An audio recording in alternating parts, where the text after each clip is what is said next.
Corona काल में जब दुनिया भर के तमाम मुल्कों को आर्थिक तंगी का सामना करना पड़ा, तब चीन की इकोनॉमी आसमान पर रही। लेकिन अब खबर है कि चीन को अपनी वित्तीय स्थिति संभालने के लिए आजकल बड़ी चुनौतियों का सामना करना पड़ रहा है। चीन के पूर्व वित्त मंत्री लो जीवेई ने आक्रामक अमेरिकी प्रोत्साहन नीतियों, कोरोना के दौरान वैश्विक आर्थिक मंदी, चीन की बढ़ती आबादी और घरेलू सरकारी कर्ज का हवाला देते हुए इसका खुलासा किया है। साउथ चाइना मॉर्निंग पोस्ट ने भी अपनी रिपोर्ट में इसकी जानकारी दी है। चीन के पूर्व वित्त मंत्री ने कहा कि खर्च में कटौती की कोई संभावना नहीं है और इससे अगले 5 सालों में चीन का राजस्व कम ही रहने की उम्मीद है। लो जीवेई ने कहा कि वित्तीय कठिनाइयां कोई छोटा अल्पकालिक मुद्दा नहीं है, बल्कि ये मध्यम अवधि में भी गंभीर रह सकता है। लो जीवेई ने दिसंबर में ये बात कही थी, लेकिन उनके मूल्यांकनों को अब सार्वजनिक किया गया है। ये ऐसे समय पर किया गया है जब कुछ दिन बाद ही चीन के शीर्ष नेता आर्थिक नीति को लेकर होने वाले सालाना विधायी सत्र में मुलाकात करने वाले हैं।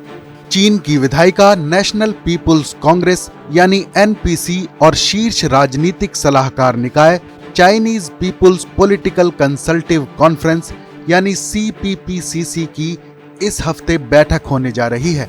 सीपीपीसीसी के विदेश मामलों की समिति के निदेशक लो जीवेई ने कहा कि घरेलू स्तर पर चीन की आर्थिक हालत के लिए आगे अनिश्चितताएं और चुनौतियां हैं।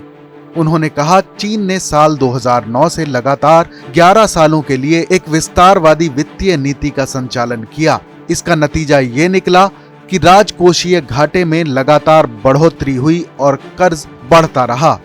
लो जीवेई ने तर्क दिया कि चीन की बढ़ती आबादी आने वाले सालों में दुनिया के सबसे ज्यादा आबादी वाले देश की वित्तीय स्थिरता के लिए गंभीर चुनौतियां पैदा करने वाली है। जीवेई ने कहा कि चीन में बुजुर्गों की आबादी में तेजी से बढ़ोतरी हो रही है, इसलिए राजकोषीय खर्च का आकार और संरचना बदल रही है। वहीं चीन को अब बुजुर्गों की देखभाल पर खर्च करना होगा, जिससे सरकारी वित्तीय स्थिति पर दबाव बढ़ेगा। लो जीवेई ने कहा, हम एक सदी में हुए कुछ बड़े बदलावों का सामना कर रहे हैं।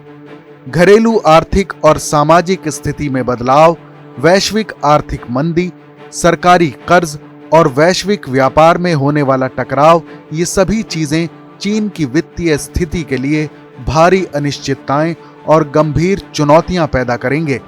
बता दें कि साल 2019 के आखिर तक चीन में 65 साल और इससे ज्यादा उम्र के लोगों की संख्या 17.6 करोड़ थी, जो कुल आबादी का 12.6% था।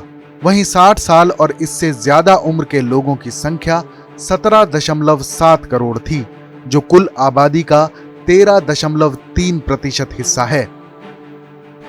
इस खबर पर अपनी राय जरूर बताएं। देश और दुनिया की तमाम बड़ी खबरों के लिए देखते रहें TV9 भारतवर्ष।